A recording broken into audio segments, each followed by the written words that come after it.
Welcome to today's Soccer Kona edition.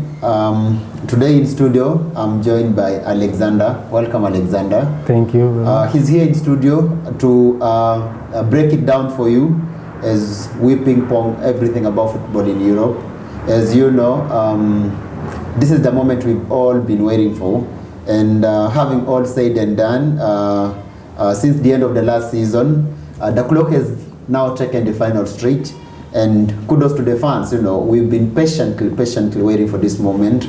And as you know, we've actually stood against the test of time. And yeah, the new season is just a few days away. So today's the show is purely about Europe's biggest clubs and the big names mentioned so far in the world of football. Maybe perhaps Alexander, kindly so far, what have you observed maybe during the break, and what are you expecting once the new season kicks off? I think this season will be very fantastic, especially when all the top 6 teams have built up their squad. I think it is really going to be very fantastic because there is a very tough competition. Every team is up to the task. Liverpool, the likes of Liverpool, Man City, Tottenham, Chelsea and Man U. The coaches have really strengthened their squads. So we expect nothing but fireworks. Yeah, and so far, I mean, we've seen these teams have been involved in some build-up games, rather friendly games, or rather the pre-season tour games. The likes of Arsenal having featured or rather played against the likes of Bayern Munich, Real Madrid. You have Chelsea playing against Barcelona, Manchester against AC Milan, and Inter. Perhaps what are some of the picking points that you've noted during the preseason tour friendly games? Preseason is not really the main season, but it really gives the coach time to assess his squad and to do some adjustments. Especially when you have brought maybe a new player, you want him to gel with the other team so that you can play according to the coach's plan, and maybe to add something or improve the team from where it left the last season. Oh, great. We're gonna dive deeper into these teams and discuss about some of the new names that have been added to strengthen these squads, as he said. So for now, kindly let's talk about the upcoming top 2 awards in the world of football. That's the Ballon d'Or and the best FIFA best award. And so far we have a 10-man shortlist that is out, and here are the names. We have Cristiano Ronaldo of Juventus. We have Frankie de Jong, former Ajax, now with Barcelona. We have Matthijs de Ligt, also from Ajax, now with Barcelona, or rather Juventus. We have Eden Hazard from Chelsea, now at Real Madrid. Harry Kane, still at Tottenham. Sadio Mane, Liverpool. Kylian Mbappe, Paris Saint-Germain. Lionel Messi. And then we have Mohamed Salah, Liverpool. And then Virgil van Dijk. So having heard those names, maybe, who, according to your own observation, deserves this FIFA's award and why? When you look at that list, I think it has been quite a while when Lionel Messi and Cristiano Ronaldo have been dominating this football. I don't know why, but they have been so far the best soccer players in the world.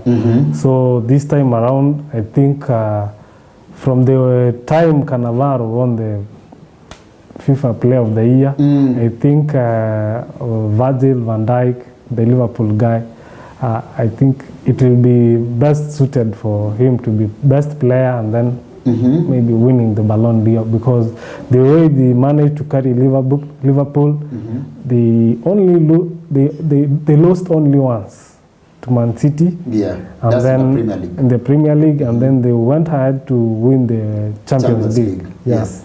beating Tottenham, beating even Barcelona. Beating Barcelona, the reverse score, especially at Anfield. Yeah. So you think that Virgil van Dijk deserves to win both awards? That's the Ballon d'Or and the FIFA Best Most definitely, because Messi never, even though he won the La Liga, he didn't improve that much during the Champions League season, despite having scored a very fantastic free kick against Liverpool. Also, Cristiano Ronaldo won the Serie A, but Champions League, they were bit unlucky. They even lost to Manchester United of all the teams. Can you imagine? Yeah, Manchester beat them during the group stages. So that was a major setback for Juventus. That is when everybody realized that this team can be beaten even with Cristiano Ronaldo. But so Cristiano never uplifted Juventus maybe to win the Champions League. Yeah, but you know, we know, understand Cristiano Ronaldo. We know what he is capable and what he's been proving over the past few years to show that indeed he really, or rather, he deserves to be the best player in the world. But again, let's talk about King Messi, Lionel Messi. Look at his goal scoring record, especially in the previous season. You know, looking at those figures, and you wonder how a man at his age, you know, is still managing to do it at that top level.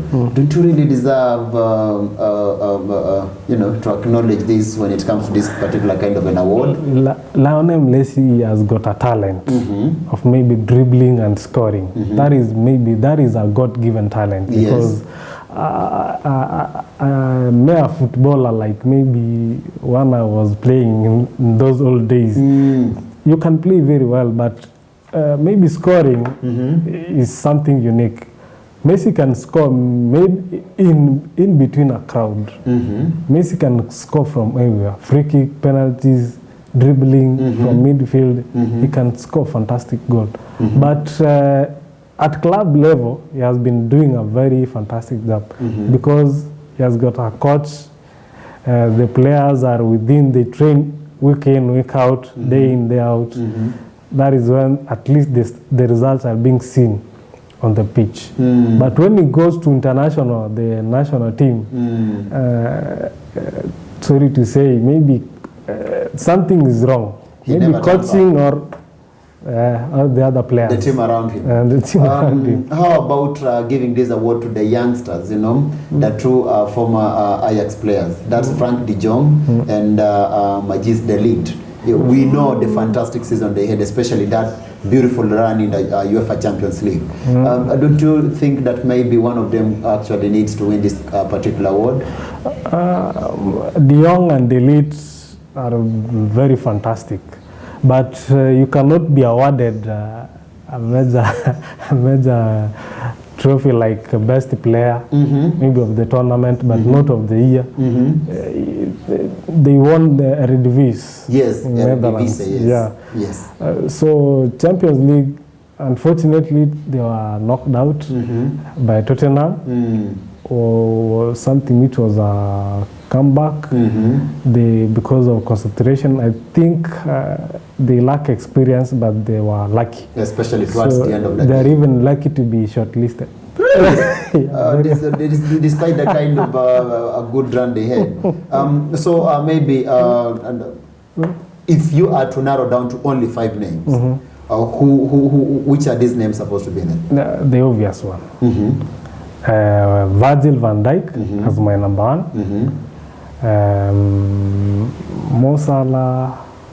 Mohamed Salah of Liverpool, number 2. Lionel Messi, number 3. Cristiano Ronaldo, number 4. And de Ligt, number 5. De Ligt, number 5. Yeah. And then out of the 5 that you just mentioned, who deserves to be given the Ballon d'Or this season? Virgil van Dijk. Virgil van Dijk. So you're going to be rooting for him to win the 2 awards? Very much, very much. Cool. Because he has proven people wrong. Since he joined Liverpool, Liverpool has been conceding less and less goals. In fact, the Liverpool defense, as we talk now, it is the most stable, unlike Man City. Very, very fantastic defense. Good, but again, as we know, there are some notable big names missing on the list. You know, despite having a wonderful season, which actually had them win a lot of both individual and club awards. Yeah, just to mention but a few. Here are the names. Let's start with the PSG. Yeah, poster boy, Neymar Jr. Yeah. You know, though he was missing mostly through injury or suspension in crucial games for PSG last season, and the entire Copa America campaign. You know, he missed the entire campaign because of the allegation. You know, the allegation.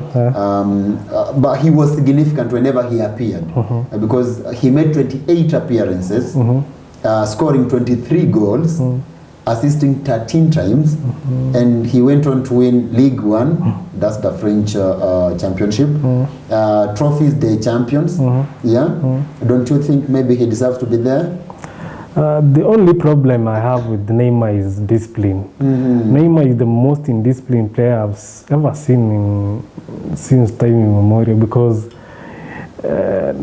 when he left Barcelona, he went to PSG because he knew in La Liga there were two main actors, Cristiano from Madrid and Messi in Barcelona. Yes. And Neymar was playing under Messi in Barcelona. Yes. So when people used to talk about Barcelona, they were mostly referring to Lionel Messi. So Neymar was playing in the shadow of Lionel Messi. So he decided to go to his own talent somewhere else. Of which he made a very right decision. He went to PSG because of that ego of maybe being a bigger player than others. Yes. He caused the chaos in PSG, even though PSG have won the French league for the maybe consecutively. But Neymar has been doing a very major disservice to PSG, even to Brazil. And even you see when the Sudamericana was playing, the coach decided to kick Neymar out because of that discipline and the allegation. And then Brazil went on to win that Sudamericana and conceded only one goal. Yeah, and that was in the final against Peru. Imagine the captain was Dan Alves. Yeah, Dan Alves. Yes. So Neymar must have been hurt. So you're picking that as a big statement? Yeah, that's a as very... far as Neymar's career is concerned. Career in international level and even at club level. Yeah. Let's talk about Dusan Tadic. We understand Hakim Ziyech, he was voted as the Ajax player of the season and could maybe certainly have found his way onto the shortlist.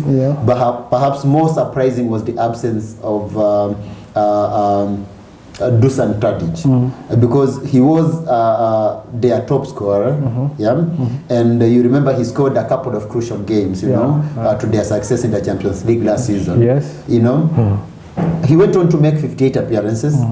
Scoring 38 goals, assisting 24 times, and he won the Eredivisie, which is the Netherlands Championship,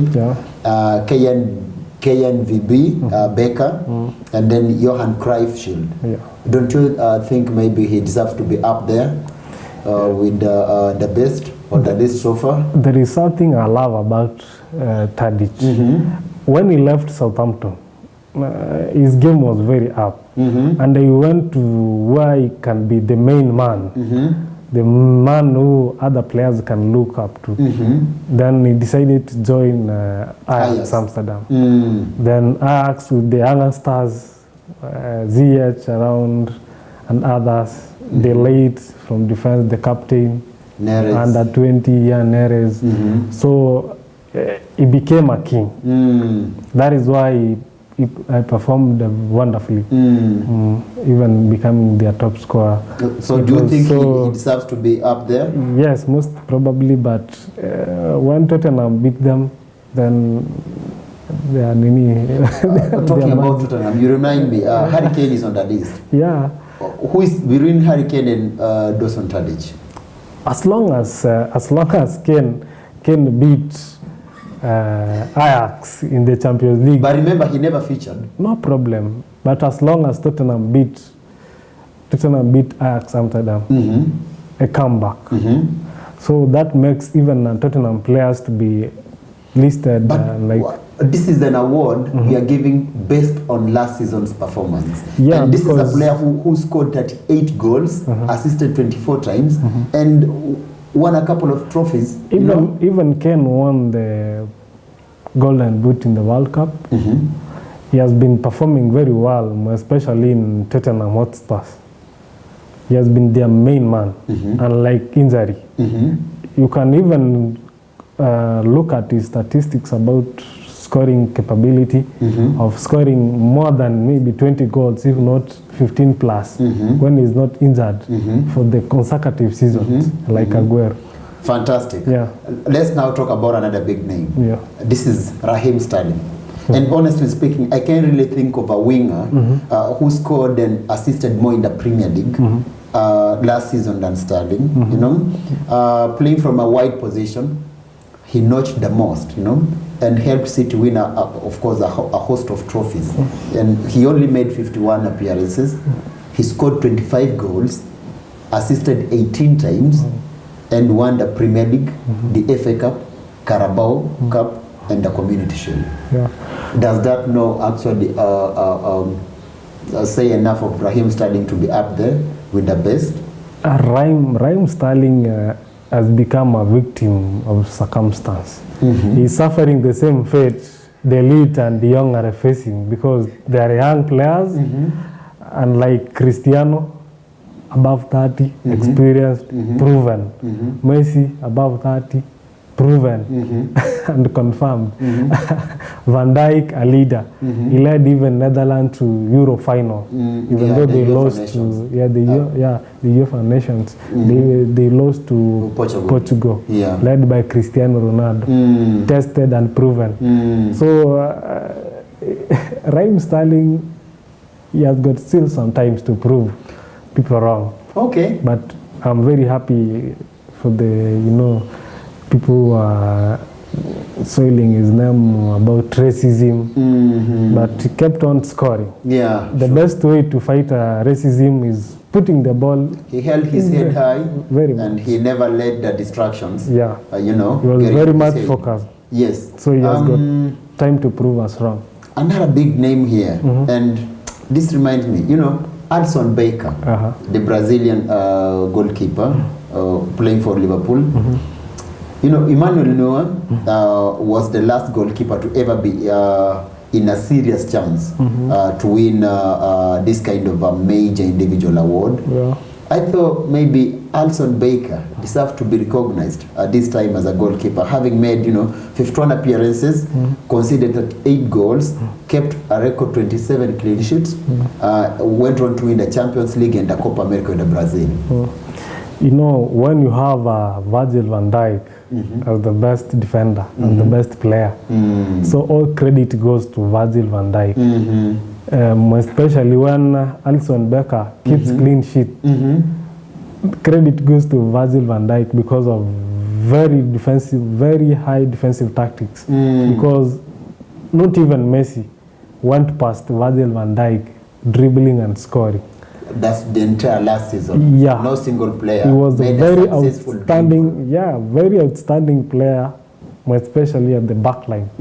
So Virgil van Dijk, as the big man, takes credit. He lifted Liverpool from mid-table to now title contenders, Netherlands to UEFA Nation final, and maybe, who knows, it can be my best player. This name, I mean, this guy, going by what he did last season, for me, I think, honestly speaking, I felt very bad when I never saw his name on that top or under the 10-man shortlist.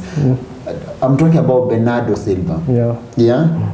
This guy was at the heart of Manchester City's treble-winning season, even voted as the club's player of the season, while also featured heavily for the Selecao das Quinas, that's the Portugal national team, you know, as they went on to win the inaugural UEFA Nations League.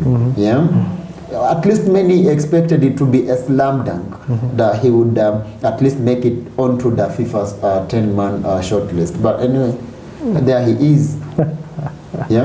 Someone who won the domestic treble and the UEFA Nations League. Bernardo Silva is also very unlucky because when he plays in Man City, we tend to focus on Aguero, Sterling, Ederson, the goalkeeper, Company, and Kevin De Bruyne. And Fernandinho, the main man. You remember when Fernandinho got injured around the mid-season, Man City, they lost. They lost in maybe 2 consecutive games, matches. But when Fernandinho is around, Leicester City and Crystal Palace. But when Fernandinho is in, is the heart. But when Bernardo Silva comes in and fills that void, becoming at least defending and scoring, then he's suffering a fate for other person. You know, let me just be honest with you. You know, with the absence of at least someone like Raheem Sterling and Bernardo Silva or Alisson Becker, based on what they did last season, honestly speaking, that leaves me, you know, unsurprisingly, once more questioning, you know, the legitimacy of the governing body's decision making. Because you remember, let's remember that case of 2010 and 2013, you know, when we had Wesley Sneijder and Frank Ribery. It was quite obvious, literally, that they were the ones who are going to win the Ballon d'Or, you know, back then. But it never just happened. You know, honestly speaking, for me, genuinely, that left me claiming that the European football's awarding system, you know, was failing. And I think once more again, this time it's happening. For the first time, if I can defend the FIFA and the European football, you remember during the final, I think Ribery, Arjen Robben, Sneijder, Netherlands versus Spain. Yes. They had chances, especially the Netherlands. They never utilized the chances. That's the 2010 FIFA World Cup in South Africa. In South Africa.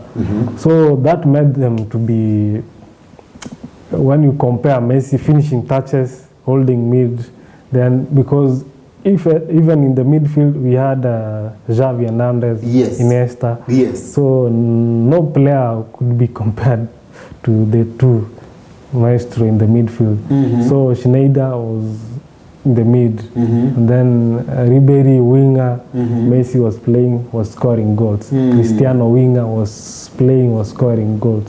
So for I think for the past 10 or 11 years, Messi and Cristiano have really dominated the football. Good. Now, briefly, let's now talk about the rival, you know, between the current best coaches in the world of football, the Premier League rivals, Pep Guardiola and Jurgen Klopp. They lead this group of nominees who all guided their team successively to either domestic or continental showpiece glory. And here is FIFA's best men's coach nominees. We have Jamel Belmadi of Algeria. You know, they won the African Cup of Nations in Egypt. We have Didier Deschamps, France, the World Cup champions. We have the Marcelo Gallardo of River Plate. That's the Argentine Premier League winners, and also Copa Libertadores, you know, champions. We have Ricardo Gareca of Peru, guided them to finish second, you know, in Copa America. We have Pep Guardiola, Manchester City, winning a domestic treble. We have Jurgen Klopp, Liverpool, Champions League winner. We have Mauricio Pochettino, Anyway, to be frankly speaking, I don't know why he's even here.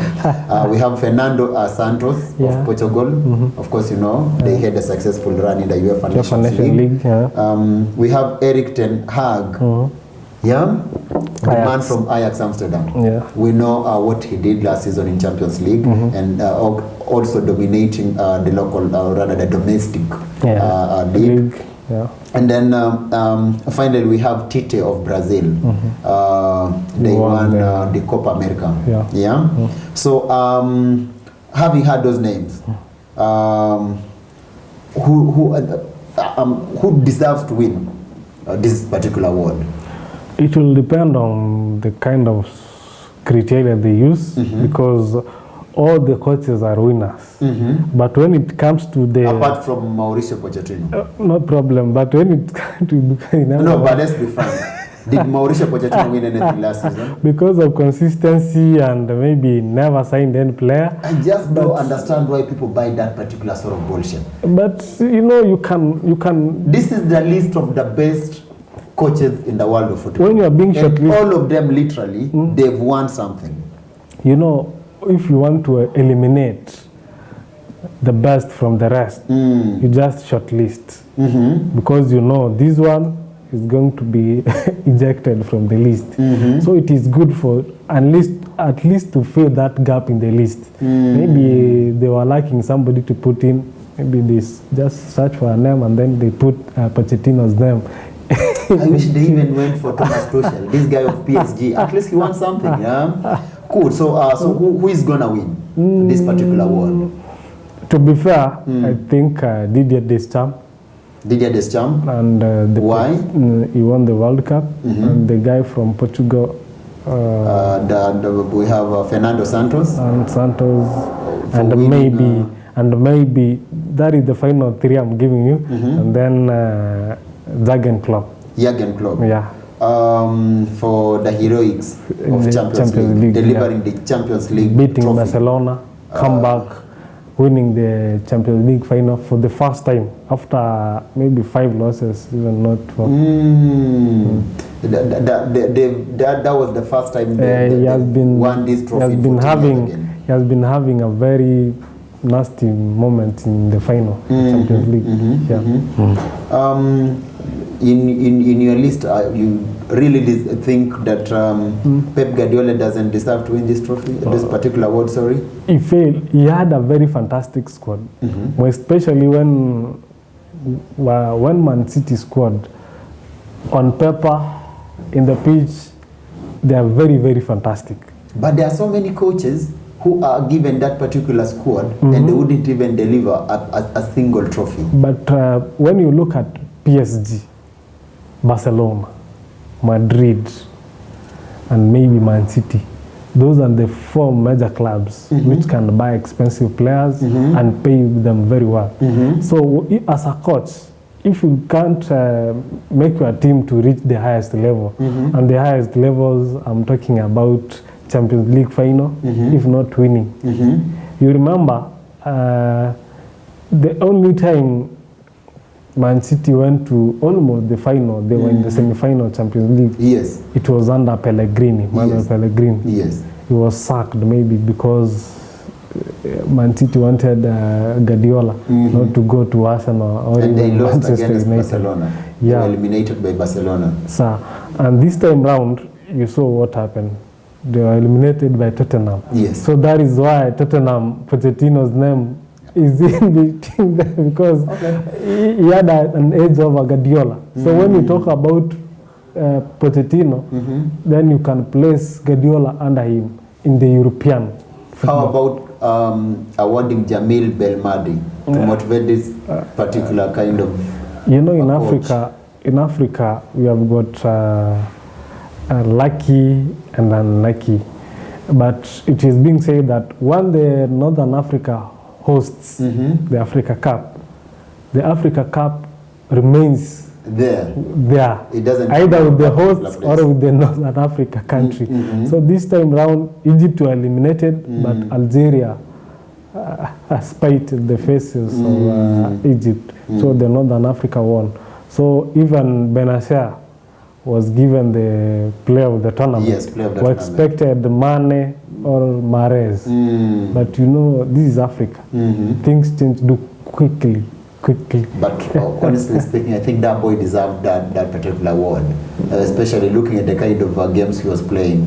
Yeah, it was very really crucial in the midfield. He was very for the Desert Foxes. But Mahrez also was proving point that he's the key top player. In fact, he's the one who literally took them to the final. Yeah, he led through example as a captain, and he was that humble. Yeah, he was not bragging. Yeah, the way Mane did. For me, honestly, if I'm to choose the three coaches here, I'll narrow down to Didier Deschamps, France, the great stuff he did in World Cup, and then Pep Guardiola. It's not easy to win a domestic treble in England, and then maybe come down to Fernando Santos, this guy of Portugal.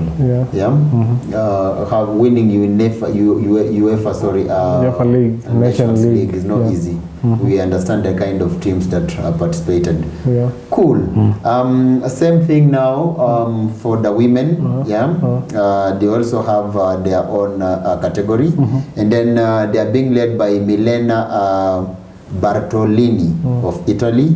We have Jill Ellis of US Women. We have Petra Gerhardsson of Sweden. We have Futoshi Ikeda, Japan under 17. We have Joy Montemuro of the Arsenal ladies. And then we have Phil Neville, England women. We have Reynold Pedros, Lyon. We have Paul Relay, North Carolina. We have Sarah Weigman of Netherlands. So who is supposed to win this one? That one is done and dusted. Who? The US lady. Jill Ellis. Yeah, Jill Ellis has been proving that she has got that potential because of consistency. I think they won the World Cup consecutively. Yes, they won it in Canada. And then they went on to defend it. This time they defended very easily because the final game against Sweden, I think it was Sweden, they really played very well. No, Netherlands. It was the Netherlands. Yes. Then they really played very well. They won with their captain. Then coached by a female coach, Alex Morgan and Megan Rapinoe. Yeah, I think it is fair for the girl to be given that award. Unfortunately, he's stepping down. No problem, but let her step down with the trophy. For me, honestly speaking, this is quite obvious for me. I'll also still go for Jill Ellis. I mean, she's been doing a fantastic job guiding these women and proving her name in the world of football. And now that she's been able to defend this particular kind of trophy, don't you think this is the high time that we give women a chance to also guide the men's team and see what they can do? No. Really? Women coaching men, maybe it will take some time because let them coach women because of speed and discipline. We don't want to hear cases of assault and maybe indiscipline. But we want, as we encourage football to grow to the other side of men and women, time will come when a woman will be a men's coach, but not yet. Cool. We know the rivalry again between Klopp and Pep will again play out today as their teams clash this afternoon for the Community Shield at Wembley Stadium. Who is going to win this afternoon and why? Because we understand this is the curtain raiser, sort of for the Premier League, right? When you look at the pre-season, Man City and Liverpool have been playing very well. They beat West Ham, they drew with Wolves. Wolves went ahead to eliminate them on penalties. The Premier League Asia Trophy. Because Watford did a very major disservice of beating Wolves in the FA semi-final and then meeting Man City, and then they lost badly 6-0 plus. If it could have been Wolves The game would have against played Man out City, quite differently. then we knew the winner already. But the winner was unfortunate not to to be in the final. Even Man City, when you tell them that tomorrow you are going to play Wolves, then all hell breaks loose. Okay. So Liverpool and Man City have been very consistent. They have been scoring goals. I think the only time Liverpool didn't score, they lost 3-0 to Napoli. In the pre-season tour. Yeah, in their pre-season tour, but they have been scoring goals. Is both Mohamed Salah and Mane back to the squad? Maybe not yet, because maybe they are supposed to play today. But since Klopp has been giving the other guys a chance, minus the trio, the front trio, Mane, Salah and Firmino, then Liverpool is normal. Because that striking force is very deadly strike. Then this today I can see maybe a draw. A comfortable win for... A draw or a very... not a very comfortable win for Man City, but Man City will win. If not 2-1, then maybe penalties. So 2-1 Manchester City to win today against Liverpool in or the 3-2. Or 3-2 he's saying. If not that way, we wait for the penalty shootout. Yeah. Great. Let's talk about the big names signed by various clubs across Europe and the potential shape-up of teams moving into the new season. Let's start with Chelsea. They've already lost Eden Hazard, who is joining Real Madrid. They have the transfer ban, but they had already captured Christian Pulisic from Borussia Dortmund towards the end of last season. Lampard is in with a set of good young lads. So how is it going to go down? With this their season? Chelsea, when we talk about Chelsea, I think they lost their main man, Eden Hazard to Madrid. But you know, football nowadays, if a player wants to leave the club, you just let him go. Let him go and achieve his dreams and ambitions. So when Hazard left for Madrid, I think Chelsea has suffered a double blow, because they were being introduced to Sarri ball, and then Sarri left. Yes, Sarri left. Now Lampard has come in. I don't know how they are going to call Lampard ball. We knew he used to strike. We knew he used to strike the ball very hard.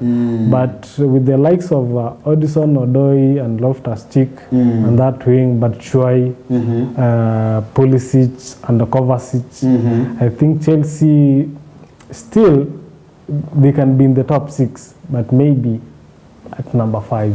They have plenty of options, they have especially when it comes to midfield. They have Ross Barkley, they have Mateo Kovacic, they have Jorginho, they have N'Golo Kante, Danny Drinkwater. I don't know whether he's still with Chelsea. That can really, play like a cushion. But even last time we talked about Chelsea. When you bring an Italian coach to Chelsea, he must win a trophy.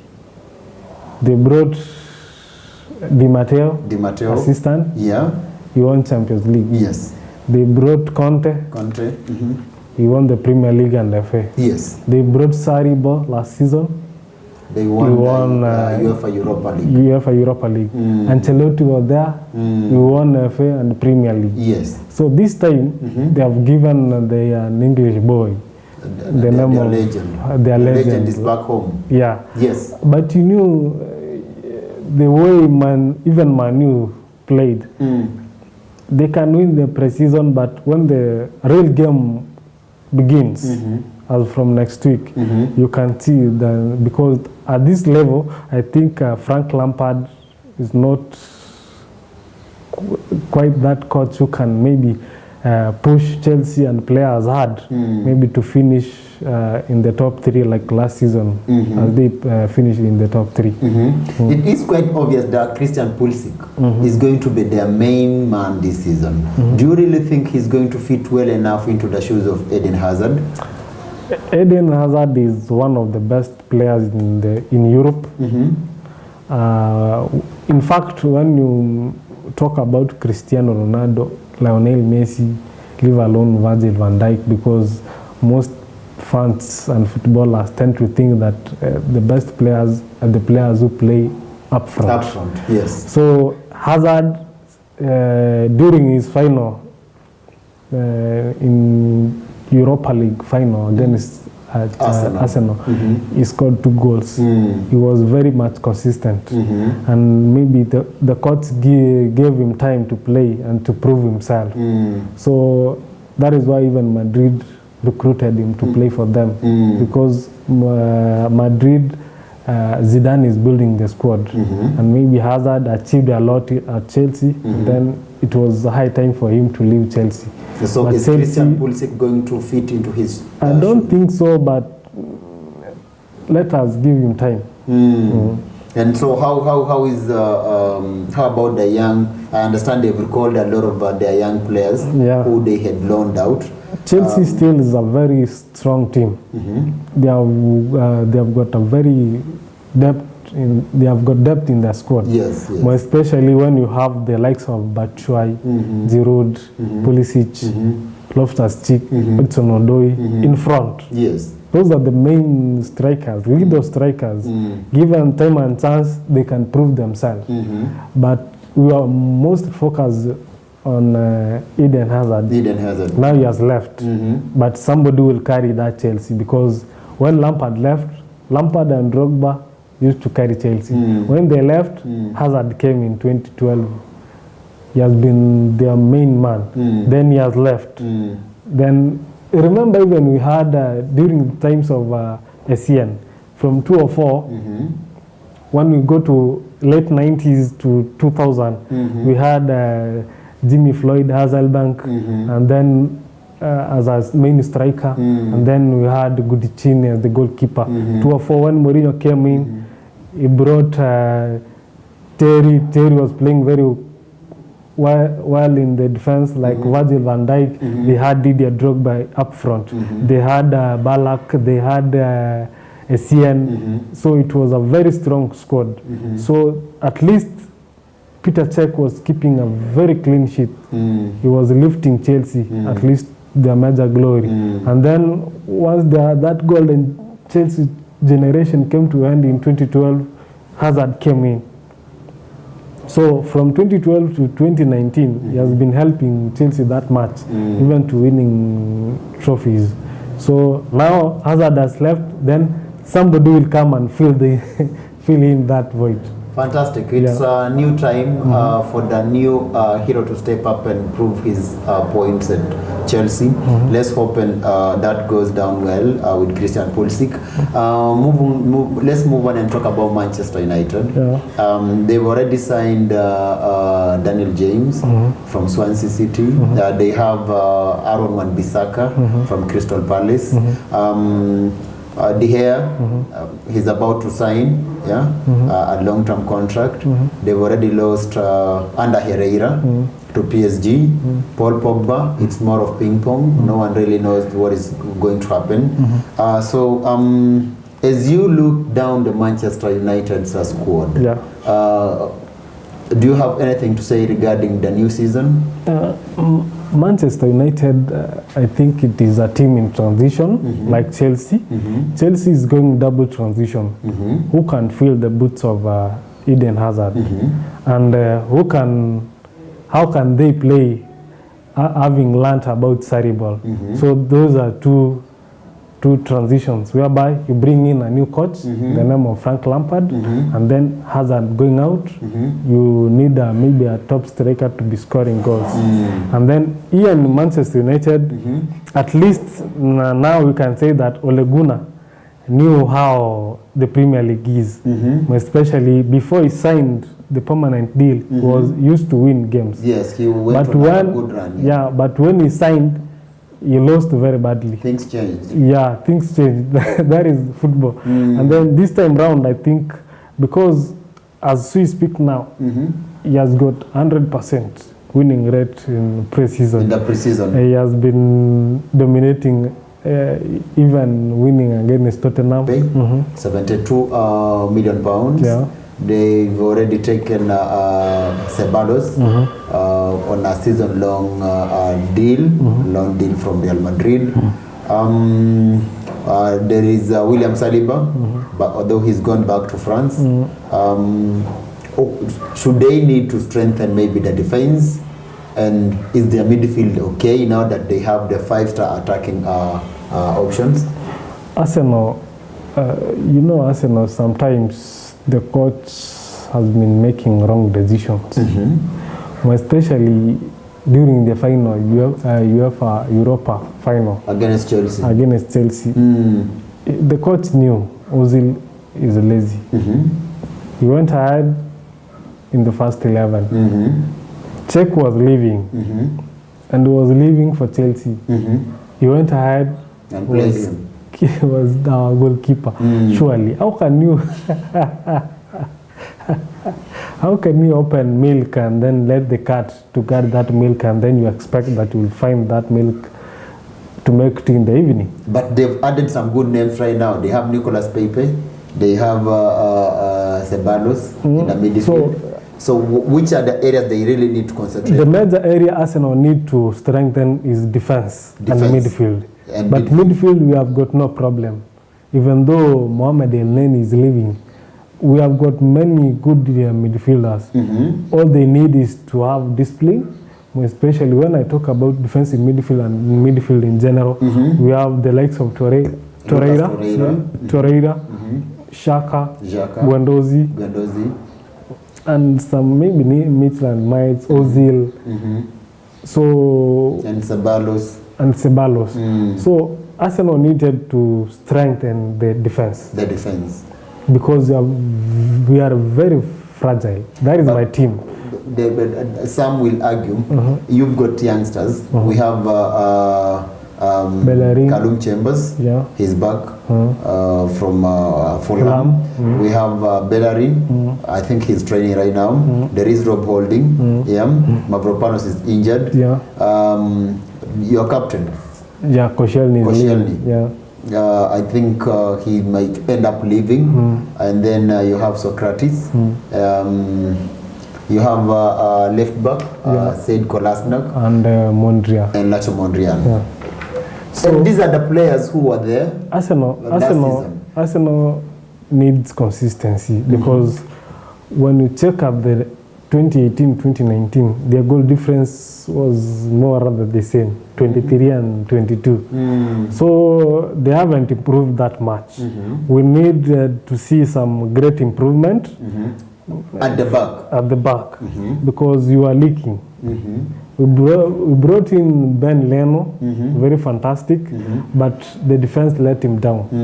So this time round, Koscielny, I think his level has really gone down, and maybe Shkodran Mustafi, sure. Maybe that guy should leave because he has got tension. Fans don't like him. It is high time for him to leave.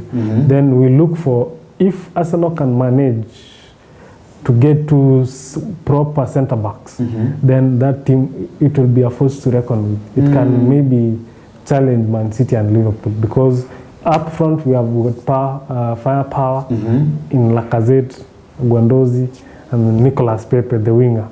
So because and Aubameyang. So we can, this time round, things are going to be, Arsenal is not going to be the team of the next season, but it will be a team of this season. Now, talking about Arsenal, there are just some few players, allow me to mention them. Personally, I feel they are the ones who've been letting Arsenal down big time. You have, let's start from the wing, the Nigerian boy, Iwobi. He takes so much time with the ball. He's just gonna run with the ball down the wing, only for him to do something terrible. You have Ozil. very lazy in the midfield. When your team is got the ball, you 11. Yeah. When your team is off the ball, you just 10 against 11. I come at the back. The likes of Mustafi, you've already said, very shaky, full of tension. Yeah. Sad Kolasnak, injury prone. Rob Holding, injury. Bellerin, Montreal the same. Nacho Mondial the same. Now that they've captured Nicolas Pepe, is this not the high time? Let's hope Unai Emery is not going to bring in the Arsene Wenger jokes here of benching the good players and bringing in the weaker ones to start the game for you. What is supposed to be the probable first 11 of Arsenal? Arsenal, I think if Pepe plays in number 11, then Kolasinac should be pushed back. As the natural left back. As the natural left back. And then Monreal will come to the center. So if Koscielny leaves, then Mavropanos and Socrates. Mavropanos, we understand he's injured right now. Yeah, although Rob Holding is back in the training. Maybe Holding. You have Callum Chambers. Yeah, Callum Chambers maybe will fit in the center midfield. But Holding also played very well. So those are English players. Holding, Chambers. I think this time around, let us give Holding and Chambers a chance to play. But when Bellerin comes in, then we change the formation from 4-4-2 to 3-5. How about the midfield? Midfield, we are okay, even though we are shaky because Shaka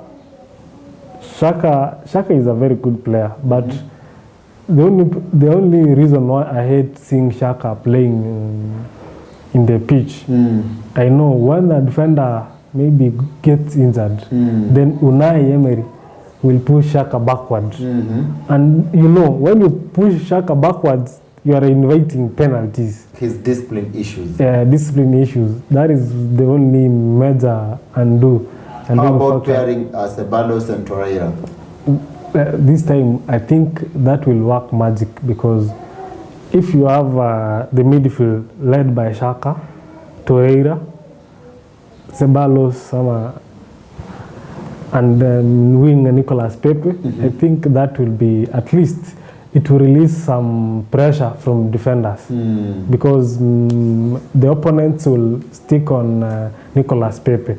I think Arsenal this time they have got it right in signings. Good. Yeah. Let's move on and talk about Manchester City.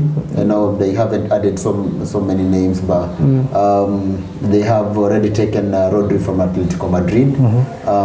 So far, maybe what could they be improving on this season? I think Man City, their squad is fantastic. From number 1 Ederson to the last Sterling. That's the only thing Man City need to do, I think, is to give other people chances of leaving Man City. But since Leroy Sané, we've had all the talk regarding him joining Bayern Munich, but until now, it stands like he's not going to leave Manchester City. Yeah, because if a player wins a domestic treble, then why can't you experiment another experience elsewhere? Go to a certain team, uplift it. Like now you have Bernardo Silva. David Silva wants to leave. He was extended. I was given a 1-year contract. Fabian Delph left for Everton. Company left for Anderlecht. Others, some good players they know how to play this game.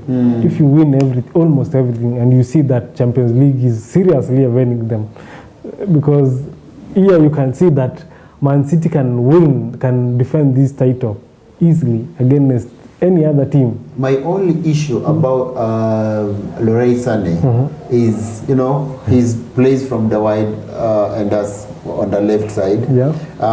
Same thing to Mahrez, and then you have Bernardo Silva, who can still play the same place. I think they've got plenty of options down the left side.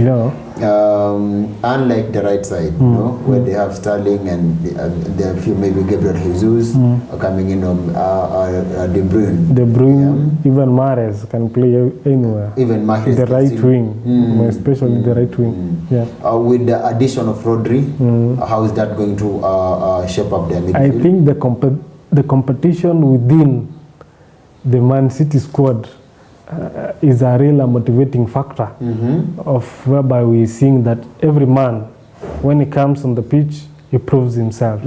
So I think Pep Guardiola is doing a very fantastic job, maybe in playing the tiki-taka game and then winning. That mentality has come to Man City that they can win easily, especially by beating Manchester United, and then this time round, maybe for the third time, they can easily defend their title. Fantastic. Yeah. We move on then. How about Tottenham?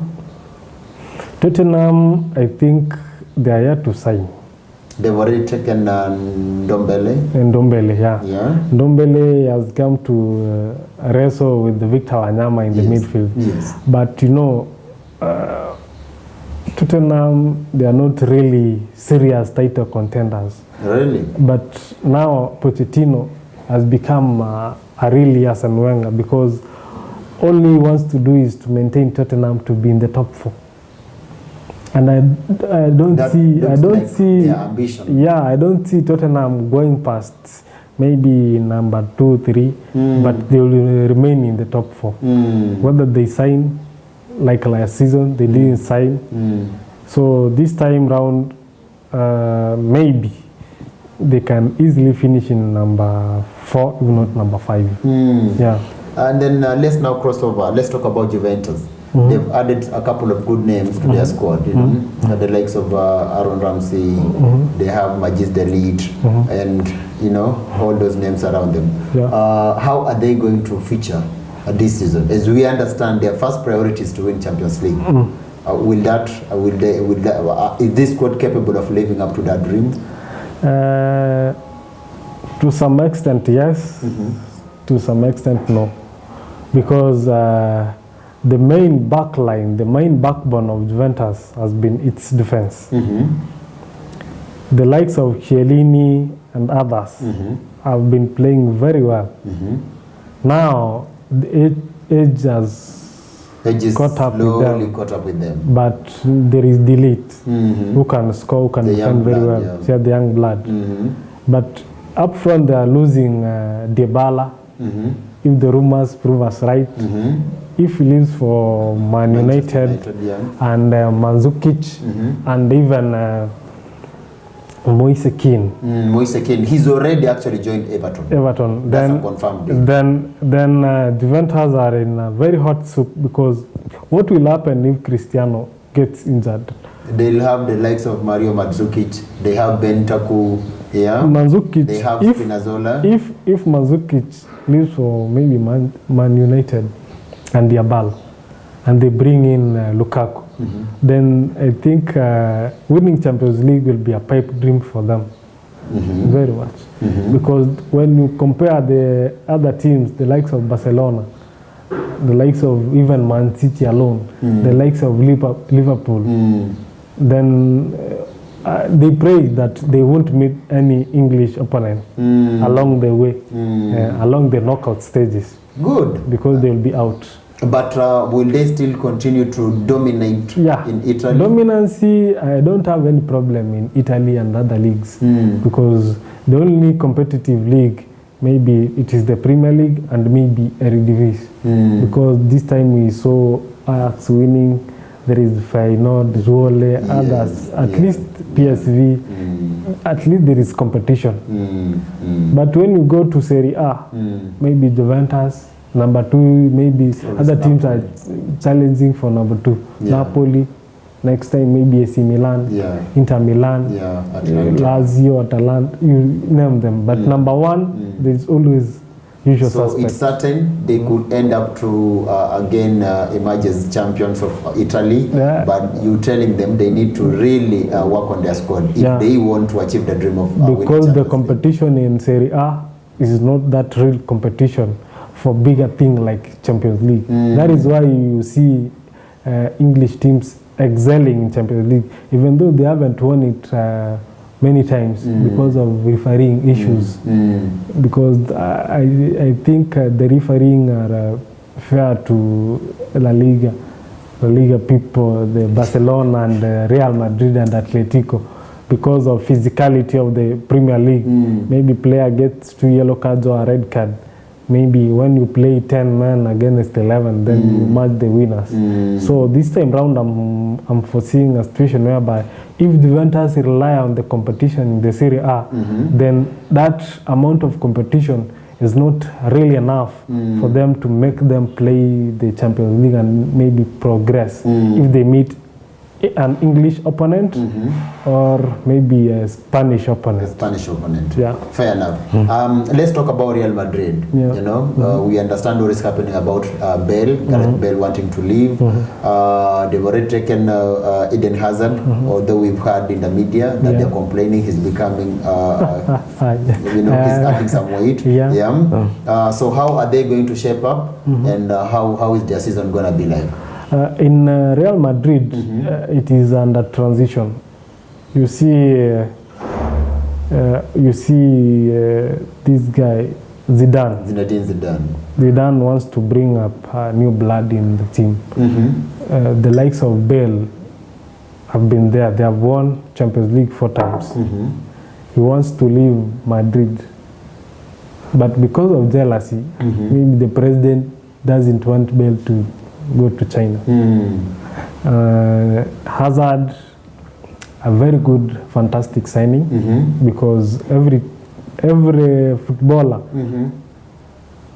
wants to play for either Barcelona or Real Madrid. That has to be the dream. Because they have got money, they can pay you if you have got that talent and you can prove it. So every footballer can easily join Barcelona and Madrid. And once you join Barcelona or Madrid, that is the elite football. Now we are talking about elite football.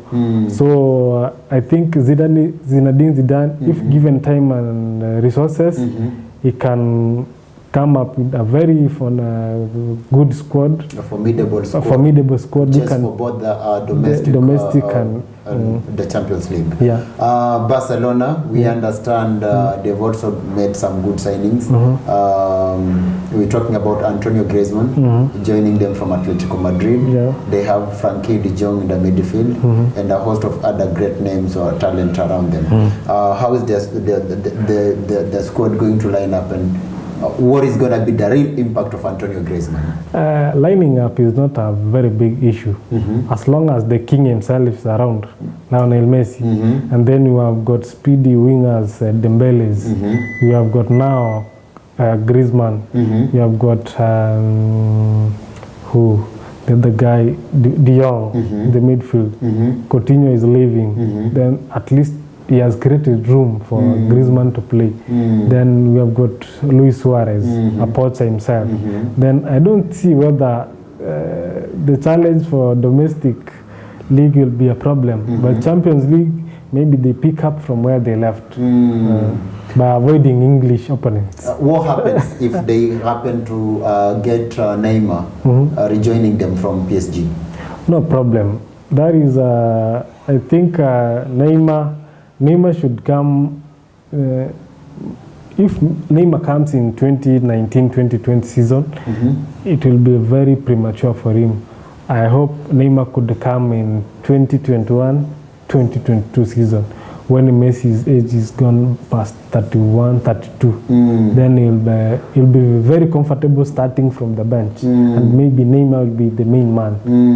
No, this time round, Neymar will come to Barcelona to prove things wrong or right, because at this time and age, Cristiano is already 33, 34.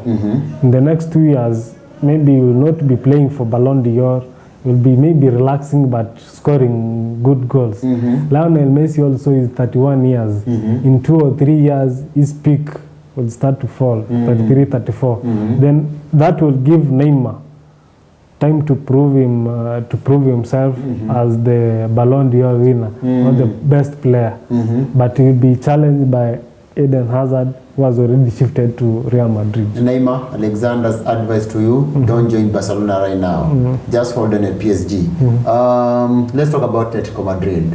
They've already lost Antonio Griezmann. They've taken Joao Felix, who is proving to be doing wonders. Do you really think that this time round they're going to be serious challengers and chase the likes of Barcelona and Real Madrid with their big monies? Very well. You know, one thing I like about Diego Simeone, the Atletico Madrid coach, yes, he has been consistent. He knows that he has got two major opponents,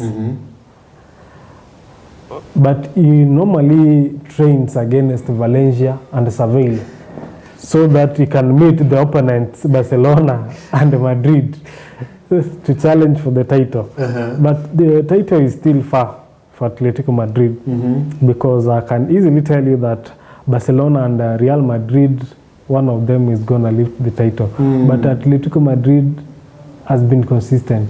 So number 2, number 3, they must be there. But I don't know which position, and like maybe since Real Madrid is on transition, then maybe Barcelona will win, and maybe Atletico will be number 2. Great. We're going to be having a very long season, guys, and as I told you, he's here actually to break it down for us. Let's hope that all he's told us actually plays out.